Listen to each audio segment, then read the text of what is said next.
globalisasi. Subtema 1, globalisasi di sekitarku. Pembelajaran 2, tonton sampai habis ya, jangan di skip. Tahukah kamu bahwa batik Indonesia sudah mendunia? Ini membuktikan bahwa produk Indonesia juga mampu bersaing di era globalisasi. Yang pertama, muatan SBRP, KD 3.1 dan 4.1. Pengertian reklame dan ciri-ciri reklame. Hani anak seorang pengrajin batik. Ayahnya seorang pengusaha kain batik. Dahulu usaha ayah Hani kecil. Ayah Hani terus berusaha mengembangkan usahanya sehingga kain batiknya bisa terjual sampai luar negeri. Ayah Hani menggunakan reklame untuk mempromosikan produk batiknya. Anak-anak ibu, mari kita amati reklame milik ayah Hani. Nah, ini adalah gambar reklame milik ayah Hani. Kamu bisa mengetahui apa yang disebut dengan iklan. Nah, hal-hal apa yang ingin kamu ketahui lebih lanjut tentang iklan? Yang pertama, apa yang disebut dengan iklan? Yang kedua, bagaimana cara membuat sebuah iklan? Yang ketiga, apa ciri-ciri iklan? Dan yang keempat, apa syarat dalam membuat iklan? Apa itu reklame? Coba kamu tentukan gambar-gambar berikut. Mana yang termasuk reklame dan mana yang bukan reklame. Reklame adalah gambar yang berguna untuk menawarkan atau mempromosikan barang dagangan atau jasa kepada masyarakat agar lebih tertarik untuk membeli atau mempromosikannya. Kemudian, gambar 1 merupakan reklame karena pada gambar tersebut terdapat kalimat promosi, penawaran atau ajakan. Gambar 2 bukanlah reklame karena pada gambar ini hanya terdapat penjelasan tentang batik saja. Kemudian gambar ketiga juga merupakan reklame karena pada gambar ini terdapat ajakan atau kalimat promosi produk atau barang. Nah, menurutmu apa itu reklame? Ya, reklame adalah suatu media atau alat untuk menyampaikan informasi, menawarkan, mempromosikan, serta memperkenalkan suatu produk atau jasa kepada khalayak dengan menggunakan gambar dan kata-kata yang menarik. Kemudian yang kedua, apa tujuan dari reklame? Ada beberapa tujuan dari reklame, antara lain, yang pertama memberikan informasi kepada khalayak atau konsumen tentang perusahaan, produk, atau barang maupun jasa. Yang kedua, mempengaruhi atau membujuk khalayak atau konsumen sehingga mereka akan mau melakukan pembelian. Yang ketiga, menciptakan kesan tertentu tentang jasa atau barang yang direklamikan. Yang keempat, memberikan kepuasan tertentu sesuai dengan keinginan konsumen. Kemudian yang terakhir, merupakan alat komunikasi antara penjual dengan calon pembeli atau konsumen. Apa saja jenis-jenis reklame? Ya, ada pun jenis-jenis reklame antara lain. Yang pertama, iklan, spanduk, brosur, embalase, poster, baliho, billboard, banner, leaflet, kalender, selebaran. Nah, kemudian apa ciri-ciri reklame yang baik?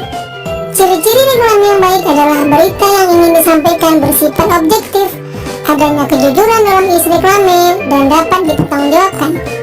Reklame digunakan untuk menginformasikan, mengajak, menganjurkan, dan menawarkan produk.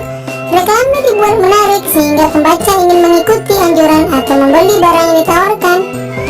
Ada berbagai jenis reklame, diantaranya poster, iklan, plakat, spanduk, selebaran, baliho, buklet, dan lain-lain. Reklame ada yang bersifat komersial dan ada non-komersial. Komersial digunakan oleh pedagang untuk menawarkan barang atau produknya. Sedangkan non-komersial digunakan untuk mengajak masyarakat untuk melakukan suatu hal, misalkan hidup bersih, hemat energi, dan lain-lain. Reklame haruslah menarik. Hal-hal yang harus diperhatikan dalam membuatnya adalah sebagai berikut. Yang pertama, slogan jelas dan mudah dimengerti. Yang kedua, bahasanya baik dan menarik dengan ukuran huruf yang sesuai. Yang ketiga, ilustrasi menarik dan mudah diingat. Yang keempat, tata letak gambar dan tulisan baik. Nah, ada PKN, KD 3.3 dan 4.3. Sikap terhadap keberagaman kegiatan ekonomi. Setiap manusia memiliki kebutuhan yang berbeda. Perbedaan kebutuhan tersebut menyebabkan beragamnya kegiatan ekonomi di masyarakat. Ada masyarakat yang melakukan kegiatan ekonomi berupa produksi, distribusi, ataupun konsumsi. Contoh kegiatan produksi adalah petani jagung, peternak ayam, dan nelayan.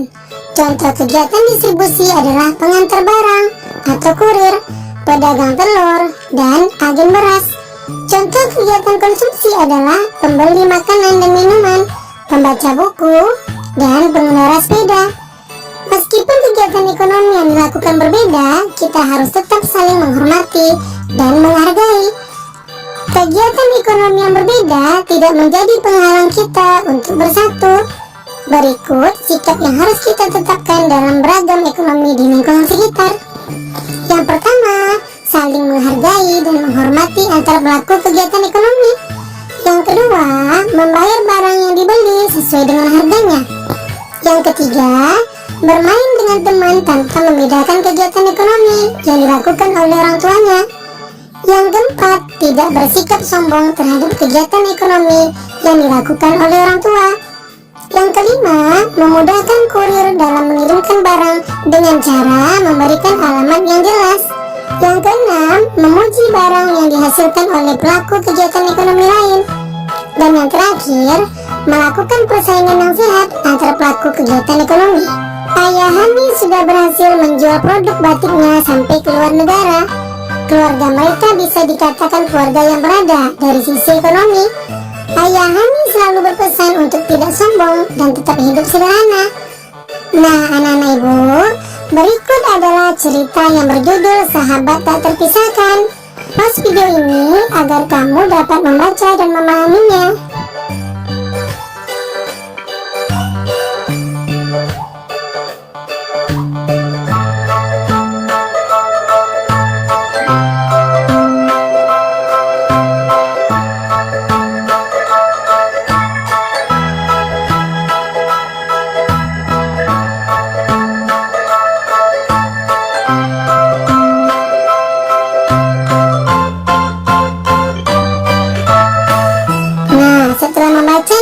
Kita jawab pertanyaan berikut. Pertanyaan pertama, apa perbedaan yang terlihat antara Hani dan Dwi? Nah, perbedaan yang terlihat antara Hani dan Dwi adalah perbedaan latar belakang keluarga. Hani adalah anak seorang pengrajin batik yang sukses, sedangkan Dwi adalah anak seorang penjual kue yang sederhana. Pertanyaan kedua, bagaimana Hani bersikap terhadap Dwi? Sikap Hani terhadap Dwi adalah Hani tidak pernah menganggap dirinya berbeda dengan Dwi. Pertanyaan ketiga, bagaimana sikap keluarga Hani kepada Dwi? Sikap keluarga Hani terhadap Dwi adalah ayah dan ibu Hani tidak pernah juga memperlakukan Dwi super istimewa karena Dwi anak penjaga kue. Pertanyaan keempat, bagaimana Dwi bersikap terhadap Hani? Sikap Dwi terhadap Hani adalah Dwi tidak merasa minder sedikit pun. Yang kelima, bagaimana sikap keluarga Dwi terhadap Hani? Sikap keluarga Dwi terhadap Hani adalah menerima Hani dengan senang hati, sehingga Hani menikmati makan siang atau makan jajanan sore di rumah Dwi. Pertanyaan keenam, apa yang bisa kita contoh dari Hani? Yang bisa kita contoh dari Hani adalah Hani tetap menghargai Dwi meski memiliki latar belakang yang berbeda. Yang kedua, Hani tidak bersikap sombong dengan Dwi. Yang ketiga, Hani belajar kesederhanaan dari Dwi dan keluarganya. Pertanyaan ketujuh, apa yang bisa kita contoh dari Dwi? Yang bisa kita contoh dari Dwi adalah Dwi tidak merasa rendah diri dengan keadaan keluarganya. Kemudian Dwi belajar tidak sombong dari Hani dan keluarganya. Hani dan Dwi berbeda latar belakang ekonomi, namun demikian mereka tetap berteman baik. Hani tetap menghargai Dwi dan tidak bersikap sombong. Hani belajar kesederhanaan dari Dwi. Dwi menghargai Hani dan tidak malu berteman dengannya. Dwi belajar sikap tidak sombong dari Hani. Bagaimana dengan kamu? Apakah kamu juga merasakan keberagaman ekonomi? Contohnya Dwi dan Hani. Dwi tidak malu dengan kondisi keluarganya dan Hani tidak sombong. Mereka menghargai keberagaman yang ada. Untuk tugas Ananda hari ini, mengerjakan LKS tema 4, subtema 1, pembelajaran 2, halaman 14.